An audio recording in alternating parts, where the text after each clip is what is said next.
Alright, today we're going to try out a relatively impossible dungeon, Curious Vicious Gaan-Telet, and we're going to be doing the Vicious token as well. So that shouldn't be doable, and technically we're not going to actually reach the victory screen, but I think you'll agree by the end that we totally would have. And of course I'm bringing my beloved Avatar's Codex, which is quite important for the plan here. Not gonna bring a can of Whoopaz.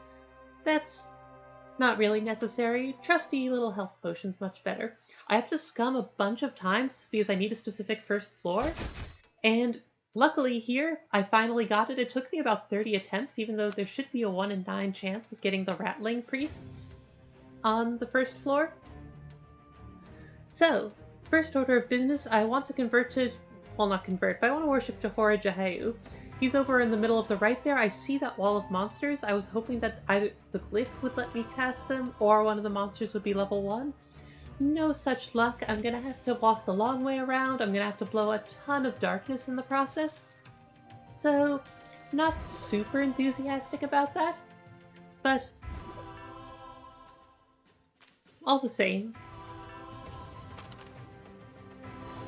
Now we're going to farm up some piety. I'm going to want to turn 2 health potions into extra max HP, because max HP is going to be pretty important for us, and Jehorajaheyu offers a very reasonable price.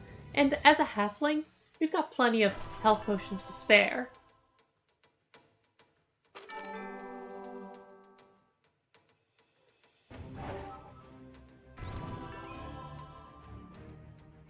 Not seeing anything too exciting in the shops, unfortunately.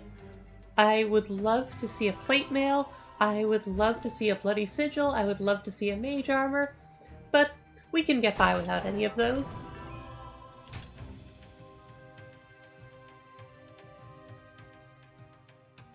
I'm just taking on level 1 monsters to level up, because with Vicious token, the level 2 monsters have obnoxiously high stats. And, to be honest, I'm not too concerned about gaining XP in an efficient manner. I'd like to have some level 1s left over for when I'm level 4 or so, if I can. But...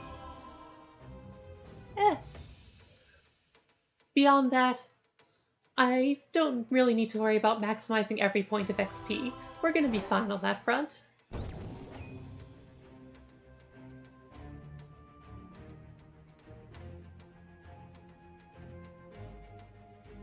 Crystal Ball could potentially help a little during setup.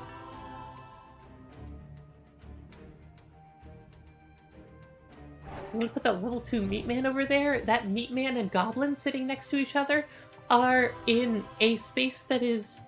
the position I placed them in is both completely arbitrary and incredibly important, which I'll explain what that means later. But those two friends are going to be the highlight of this run. But it'll be a few levels before we actually make use of them.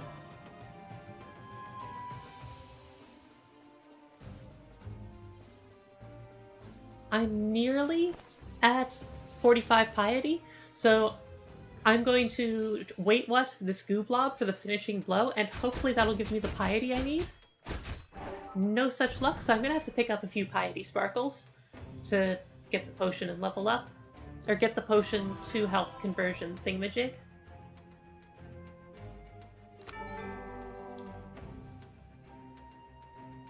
Alright, no more Jehorajaheyu. That's fine, that's fine. We've got a full docket of gods we need to get through. Next god on our list is Earth Mother. Since the game wasn't kind enough to give us a plate mail or a serpentine shield would have been fantastic. We're going to have to use her to get a bit more damage reduction. And luckily Vine Form offers damage reduction at very reasonable prices. I'm going to want exactly 6 points of damage reduction.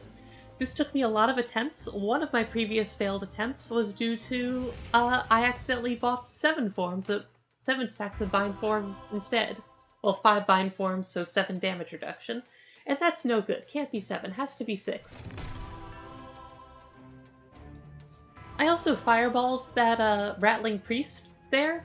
The reason for that is Avatar's Codex makes them counterattack when I do that. And that's why I wanted to scum for the Rattling Priest and why I needed to prep Avatar's Codex. Out of the 9 possible monsters that can appear on the upper floors of Vicious Gaan-Telet's Curious version, Rattling Priest is the only one that can inflict weakness. So I'm going to be chucking fireballs at them whenever I can to build up some stacks of weakness.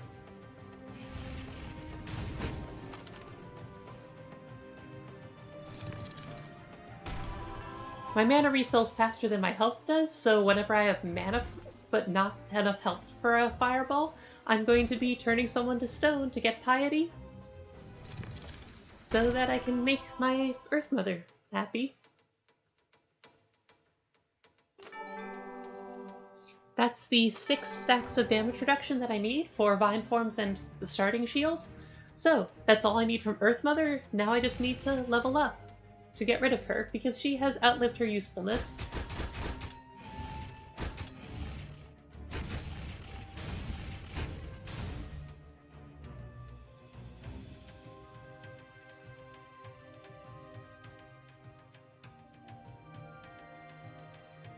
Speaking of damage reduction, I just remembered that I still have a bit of corrosion from when I was worshipping Johora Jahayu, so I drank the burn salve to cure that. Using a burn salve to get rid of only 1 stack of corrosion might seem like a colossal waste. And it is, but in this case I think it was extremely worth it. I'm going to grab this Nom Nom so that I can eat it right before leveling up, to discharge the poison in a harmless way, because again, the more max HP the better. I'm a halfling, so I want to get full value out of my health potions.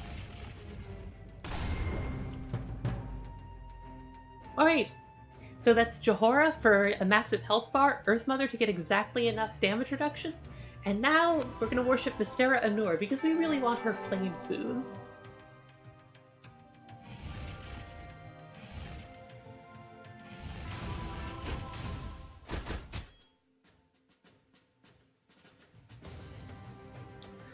When I first poked my head up here, I thought they were in the Binlore sub-dungeon, the really huge cave one with tons of darkness to explore.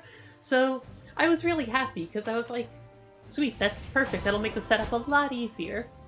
No such luck, it's actually the Earth Mother sub-dungeon, which is the smallest of them all. I just got them mixed up because they both have kind of a dirt floor.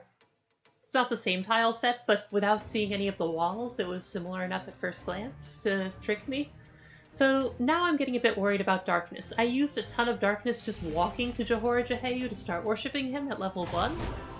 And now the darkness is running awfully thin, and I'm still only level 3.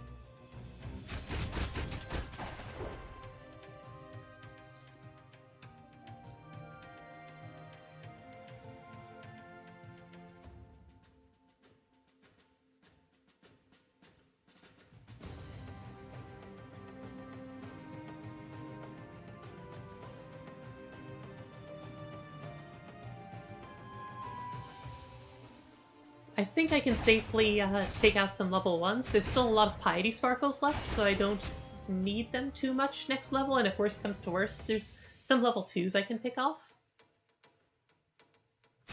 Alright, level 4. Now my health regen and mana regen are going to be about on par with each other, so I can toss fireballs powered by Codex at these rattlings in a pretty reasonable way.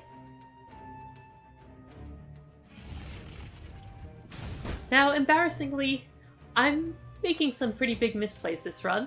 One is I'm going to buy the dodging boon right now, and my reasoning is I need to get hit by the rattlings a certain number of times. If I dodge some of their counterattacks, then I'll save health, which means that'll be easier. Now, you might be thinking, Snakebird Priestess, if you dodge their counterattacks, they're not actually hitting you, they're not actually applying their weakening blow. So isn't that counterproductive? You'd just be wasting mana? The answer to your question is yes. This was a huge mistake.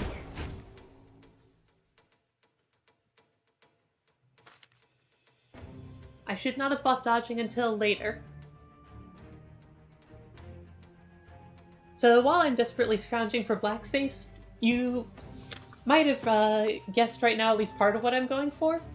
I actually got the idea from that old run of mine where I should have beaten Naga City Curious Scrooge, but a plant spawned on the exit and I flailed my fist against it without actually escaping. I remember there was finding a trick a few years ago where, like, if you reduced your attack power to 0, then you could punch a plant infinitely and you'd dodge some of them, and whenever you dodged, Tiki-Tuki would give you piety. So, I checked, apparently that's a well-known trick now, and I read that they, like, made some sort of change, so, like, plants fall apart after 2 dodges now, so you can't just go infinite on that anymore. But with damage reduction, we can do the same on a weak monster. Now, I used Schadenfreude Potion there, expecting to get back a full mana bar. I only got back 4 mana. The reason for that is apparently the Corrupting Aura applied first. The Corrupting Aura only took 4 health from me, so I only gained 4 mana. And then when I took plenty of damage from the actual Retaliate, Schadenfreude had already been used. I suppose it makes sense. Corrupting Aura happens when I damage them. With Fireball, I damage them before they damage me. So it makes sense that Corrupting Aura would trigger before the Retaliate.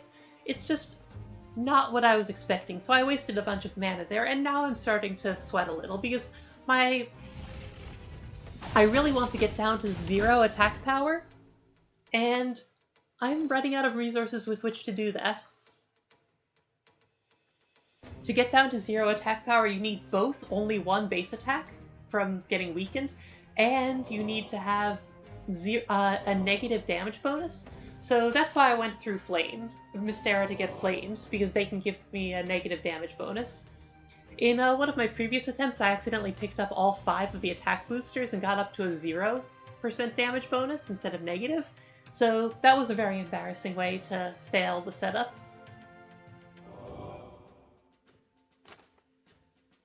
But I've got the negative attack bonus, I've got all the damage reduction I need to infinitely dodge that level 1 goblin.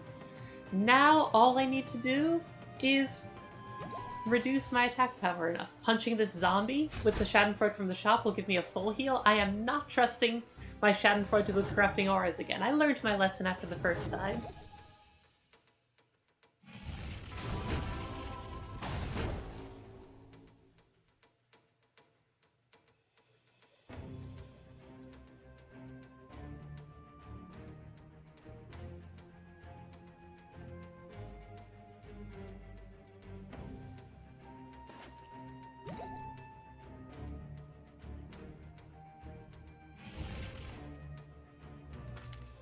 Alright, I've got 8 base damage, so I need to be hit by the Ratlings 7 more times.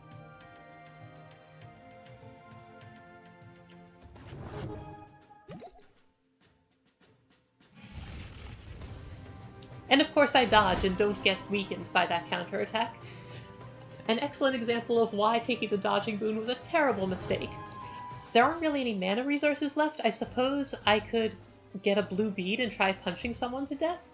And there is a crystal ball as well, but for the most part, I can manufacture health potions as a halfling.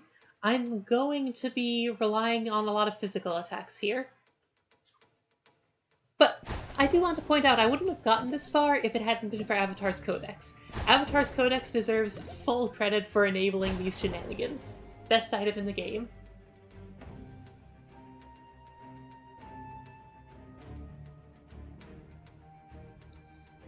More seriously, as I said, this is a known trick to get infinite piety with Tiki-Tuki. Any class can do it. I believe I've seen it referred to as punching bag. Come to think of it, maybe the plants decaying thing was referring to the thing where half-dragons can't just knock plants into enemies forever. Not actually sure, maybe I could have made this a lot easier for myself. But, oh well. It worked as I did it. So you can get infinite Tiki-Tuki piety, but infinite Tiki-Tuki piety doesn't instantly win you the run. It lets you get 4 stacks of learning, which is extremely nice. It gives you a bunch of gold. It lets you turn all of your health potions that are left into reflex and Quicksilver potions. And it gives you a ton of poisonous, which Tiki doesn't usually appreciate, but since we're not going to be remaining with her, getting 9 stacks of poisonous would be pretty good, except that makes regen fighting really good. This is Vicious Gaan-Telet, there's not a whole lot of space to regen fight in.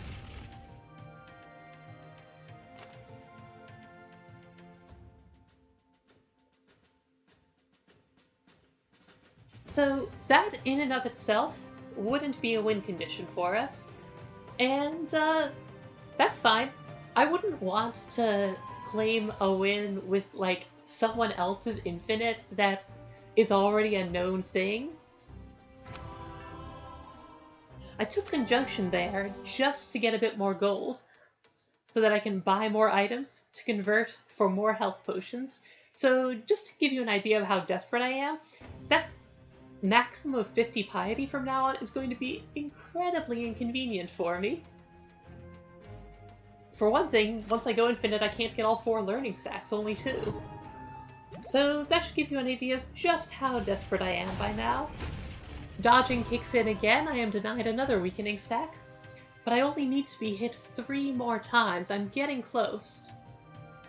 And since I'm out of mana resources, time to convert Burn to Raz. Since I converted Burn to Raz, Codex won't be doing much for me. Which means I've done it. 0 attack power. So, I can finally get infinite piety with Tiki-Tuki, using the punching bag trick. But that wouldn't win me the run, and it wouldn't be very clever of me, since, like, you know, other people already figured this out. What I have innovated here is a way to go beyond mere infinite piety gain. I've got infinite piety loss.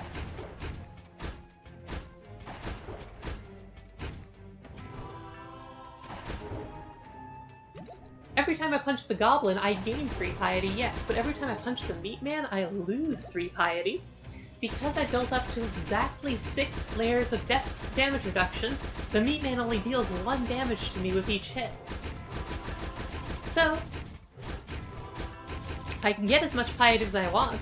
Every punch on the meat man, I lose 3 piety, I gain 9 conversion points. Every 9 times I punch the meat man, that means I gain a health potion from being a halfling. So that's why I'm a Halfling Heretic. It's for this particular infinite strategy. In particular, that means I'm gaining more health from drinking the potions than I am from taking damage from the meat man. So using this trick, I can farm infinitely many health potions. Now, there is one minor problem with this plan. I mathed it out a bit, and it seems like for each 1 health potion profit I make, I need to click somewhere on the order of 200 times. It's gonna take a lot of clicking to get enough health potions to win Vicious Gaan-Telet Curious Vicious token, because we're gonna need a ton of health potions. So I don't really want to do that manually. So that's why I put those monsters in those particular positions. I set up a script in advance that basically makes me punch the one on the right a bunch of times, then the one on the left a bunch of times, then the one on the right a bunch of times, then the one on the left a bunch of times, and so on. So that's why, here, suddenly, I'm punching a lot faster. That's the script at work. Now, I was a little unsure if this was fair, per se. I'm not actually doing all the clicking myself, I am using an out-of-game tool, but it is a sequence of legal in-game moves, and it doesn't actually rely on exploiting any glitches in the game. In particular, nothing like that transmuter trick where, due to a certain glitch, you can set it up so that your mana bar refills with every conversion instead of emptying. Like, that's clearly a glitch. There's no glitches involved, just a rather unintended, unorthodox use of standard resources.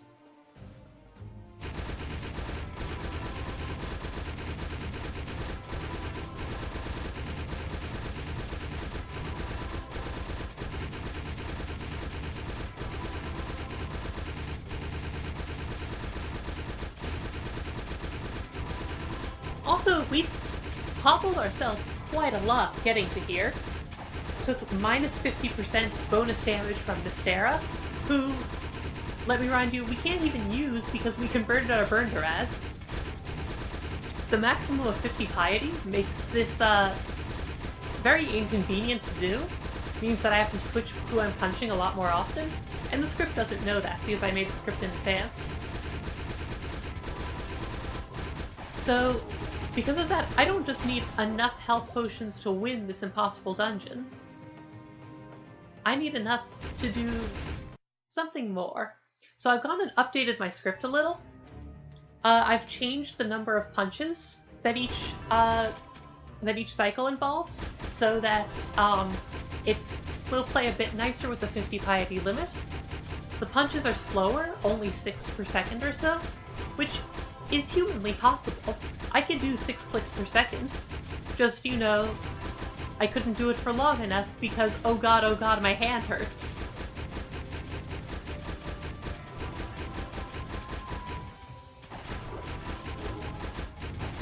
So it's gonna do a loop of hitting the goblin a bunch, then hitting the meat man 14 times. And it'll do that 3 times. Then drink a health potion to heal all of the health we've lost. We've gained enough piety for at least 4 health potions during that process, so we're making a big profit.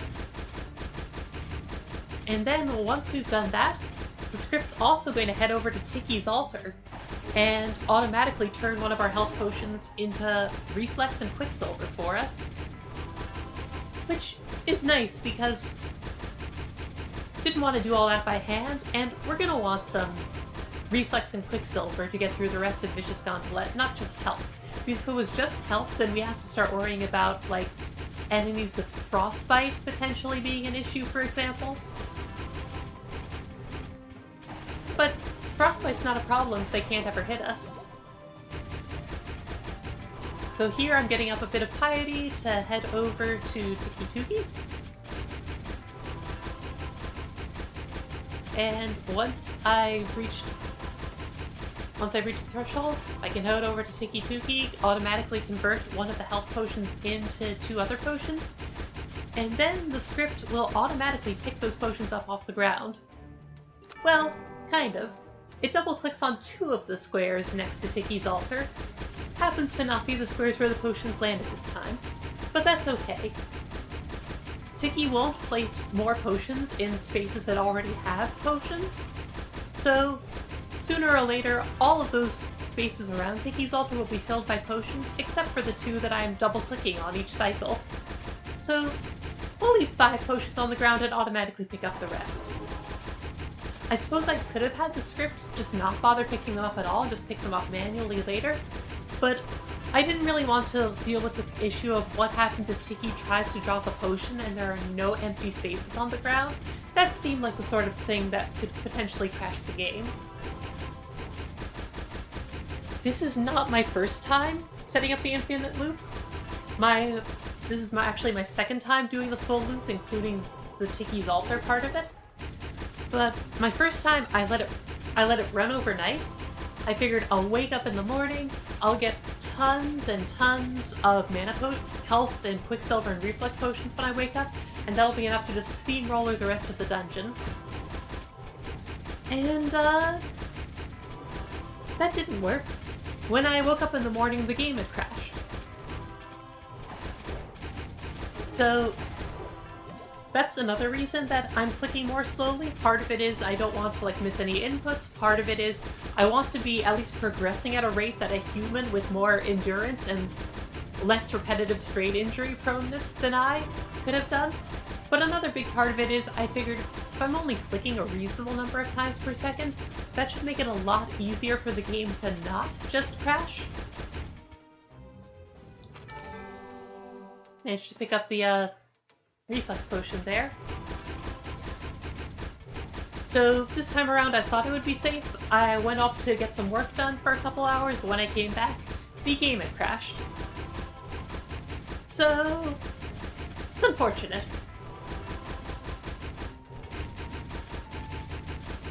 But I suppose in some sense it's fair. I'm using an out-of-game tool to help me. There's a certain symmetry in an outside the base rules of the game problem foiling me. But I don't know, the way I see it, Desktop Dungeons is ultimately a puzzle game. It's not a game of how fast you can click, or reflexes, or, well, except for reflex potions, I suppose, or anything like that. So even though I'm not doing this entirely manually, I still kinda sorta consider this a moral victory, aside from the fact that infinite loops are sort of inherently immoral. I don't know where I'm going with this exactly. This was a huge pain to set up here because it was hard to find a weakening enemy, and the weakening enemies that I could get were all level 8, so it was a huge pain to actually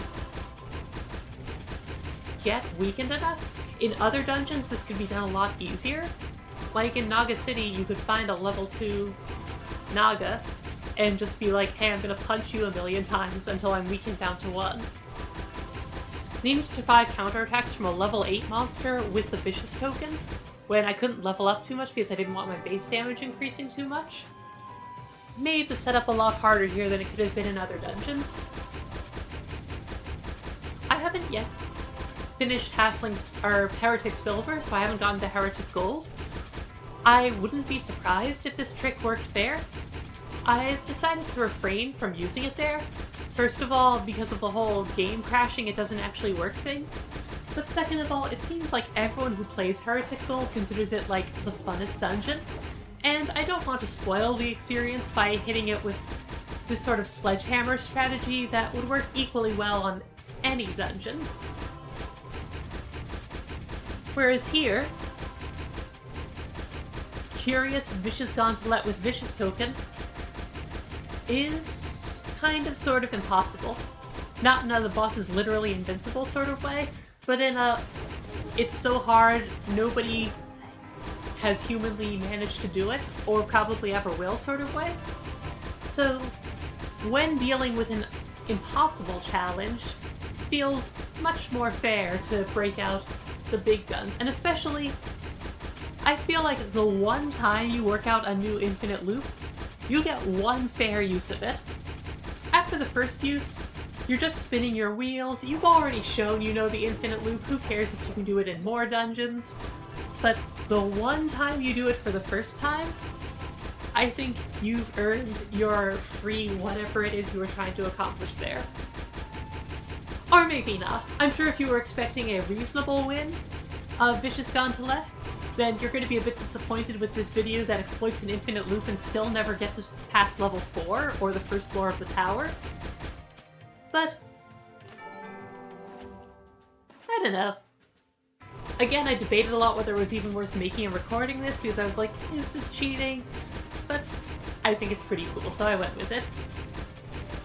And I know Junyoung used the Infinite Muter trick in one of their Vicious Gaan-Telet videos, so I figured that one relies on an actual glitch in the game. This one may be using an out-of-game tool, but it's not using any glitches in the game. In fact, the only glitch is the fact that the game crashes for some reason, which works against us. So, seems fair enough.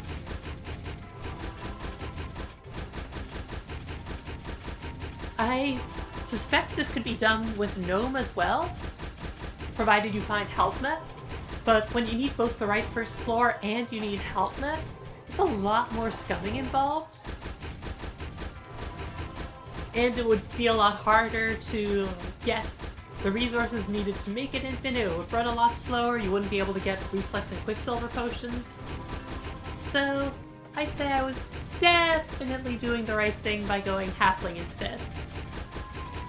Especially since Halfling means infinitely many Reflex and Quicksilver potions, means I can double attack infinitely many times, and never be hit in response to any of them, in theory.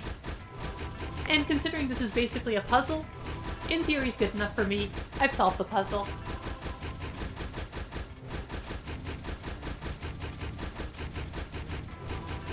There's not anything further changing in the loop. Tiki-Tuki's got enough potions next to their altar now that the potions are actually going to land in the right places consistently, so I can actually pick them up. You can see for a moment there I had 20 health potions and 4 Reflex and 2 Quicksilver in my inventory. So the 2 lessons to take away from that are, I really am making a profit each loop, and I'm making a profit very slowly.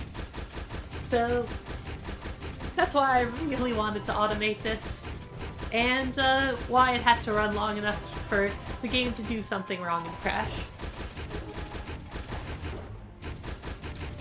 There will not be a Curious Vicious Token Vicious Gaan-Telet marker on, like, my map dungeon completion thingamajig, because I didn't actually claim victory, and I'm okay with that. This was less me beating the dungeon, and more me beating an abstract whatever dungeon you care to name. Although, the setup, again, was very non-trivial here. Like, try it yourself. Try setting up the infinite loop with the Vicious Token applied. It's well, I mean, if you're watching this, you're probably better than I am, so you would probably do better than me. You certainly wouldn't do stupid things like taking dodging early or wasting your Schadenfreude potion. But it's not quite as easy as I expected, so still a lot easier, though, than actually winning Curious Vicious Gaan-Telet fairly, with or without the Vicious Token. So that's about all I have to say. I could use this trick in other dungeons. I'm not going to bother. Nobody wants to see me do the same setup, the same infinite in every single dungeon for every single badge combination you could name. It's much better just to consider creating the infinite loop a one-time victory. So, thank you. Hope you enjoyed, and don't hate me too much for being a dirty infinite loop abusing cheater. Have a good one.